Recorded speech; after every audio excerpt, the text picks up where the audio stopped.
pero walay buot. Sunod, nagpalugwa sa mga hayop, doon na naibuot. Kaya dulo ni mo Brad, mudaga naman. So doon na sa kinabuhi. Pero ang pinaka gihaguan niya mo'y sintro kaning tao. Kaya wala niya gipatungha lang, nga wala kundili gigamitan gid niya og pagbuhat. Ang tao gibuhat gikan gyud sa abog. No? Dayon iyang gibuhat ang tao sumala gyud sa dagway sa Dios. So kita karon gibuhat ta sa tao sa Dios sumala gyud sa dagway sa Dios. Kay dunay hinungdan nganong gibuhat ang tao. Dayon ang tao gibuhat siya gibutangan niya ang espiritu. Munang ang tao doon na siya'y kaakuhan o doon na siya'y kahingawa nga musimba sa Diyos. Munang matutag simbahan ron kay Domingo. Ano ba? Musimba. Kay gibutangan man siya espiritu sa tao. Sa Diyos. So ang espiritu sa tao pero sa Diyos. Maunay ang espiritu sa tao maunay makaingon, no? Maunay ang ganahan nga mo'y galamhan nga makabuhat siya o makasimba siya sa Diyos.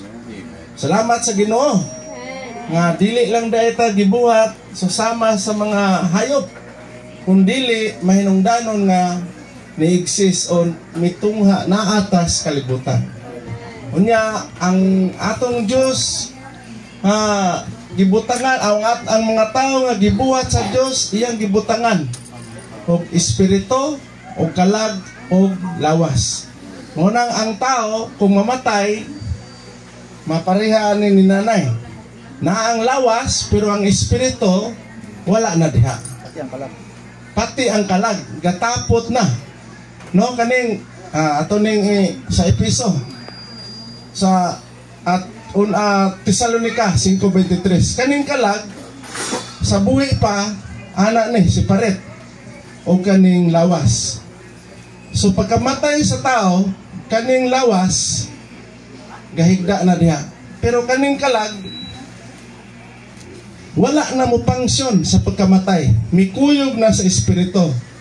So nawala na ang pangsyon, gatapot na sila. Pero sa buhi pa ta, maunang mukatawa ta, mubati ta, maguol, masuko, tanan kay nganong kay naamay kalag. So ang tao di ay ang kalag mo'y nakaingon nga mubati ang tao. Pero ang espiritu mo'y makaingon nga musimba ta sa Diyos. So salamat sa Ginoo. Pero o galing lang kay ang tao nakasala man. Nakabuhat og sala ang ato ang unang tao nga si Adan. Imbis kay gipapili siya sa atubangan sa tanaman sa Eden, sa kahoy sa kinabuhi o sa kahoy sa pag-ila sa mayog dautan, yun ang Diyos. Tanan aning kahoya makakaon mo sa bunga niini.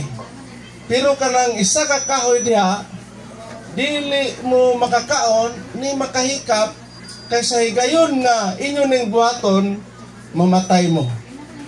Pero sa Kapitulo 3 yun siya, uy, wala man namatay ang tao.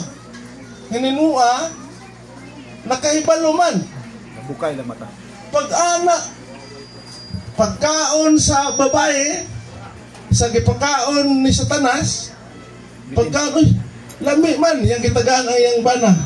Pag-ana, nagtanaway man sila bradmate. Gaana man. Uy, lahi man niya. Mo nang gakuha og dahon. Nanago sila. Ang tao tanawa ng tao makasala, di ba mutago? Mahadlok no. Bisag wala pa kani pangutan kanang bata. Kinsa may kakuha ning kwarta ani, mingon ning bata. Wala man kukuha na pa. Pero wala ba ing nang ikaw gakuha? Pero pingo kinsa may kakuha ning dire, wala kuha na. So ang tao kung makasala, defensive na. Mo sani mga tarungan na yon. Mga tarungan din ang tao, ano man, nakasala. Mo nang pagtago nila ingon din ang Dios, tao hain ka. So gipangita sa Dios, tao hain ka. So mo na makasalata, Brad, pangitaon ta sa Dios. Pulis mangita mo ba? Ha? Pulis mangita mo, makasalata. Kung makasalata ning kalibutan, pulis pangitaon. Pero Pulis mo diya sa pagkasala nato, kay dili naman taganaan mo doon sa Dios. Imbes kay musimba ta, dili naman. Pulis mo mangita. Pero gipangita ta sa Dios. Yun sa tao, hain ka. Kain ka. Dito, mitungha ang unang ebanghelyo sa Dios, Brad May. Amen. So ang ebanghelyo sa Dios, mitungha, nakadungog ang tao sa ebanghelyo sa Dios. Amen. Bisan pa o nakasala ang tao, tungod kay gigugma niya. Amen. Ang kalibutan, iyang gihatag ang iyang bugto nga anak. Sa Juan 3:16. Aron sa ang namutuong adto niya, dili na siya malaglag, kundi makabaton og kinabuhing dayon. Ilaliman ka na, dili na malaglag, kundi makabaton og kinabuhing dayon. Unya nangita siya karon og tao nga mudawat sa kinabuhi nga iyang gitanyag.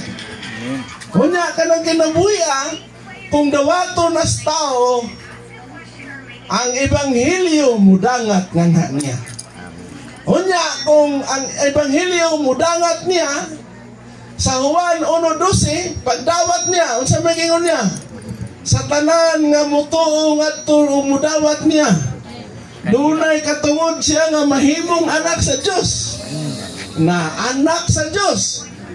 Primero, gi-ebanghelyohan nga mudawat, dawaton ang kinabuhi sa Dios. Kung madawat na, himuon ang anak sa Dios. Unya sa Juan 3, kapitulo 3, versikulo 3, ngayon siya, ang tao kinahanglang makakita sa kingharian sa Dios. Kaya makakita siya, pasudlon siya sa kingharian sa Dios. Mag-unsa man dito, Brad Mick, magkinabuhi dito, magkaon, mag-inom, aron mo dangat ta sa pagtubos kinabuhi sa Ginoo. So salamat sa Ginoo. Ang atong tawhanong kinabuhi karon nanginahanglan og Dios tungod kay empty ang tao tungod sa pagkasala sa Dios. So ako ning tagaan og kaning overview sa ato ang pagpamulong karon. Overview ni sa pagpamulong sa atong igsuon. So iyan ning tiwason, no? Tiwason ni sa atong igsuon kaning ako ang gitagaan og saning niya pasiuna nga pamulong alang sa ebanghelyo sa Dios atong ihatag sa atong igsuon.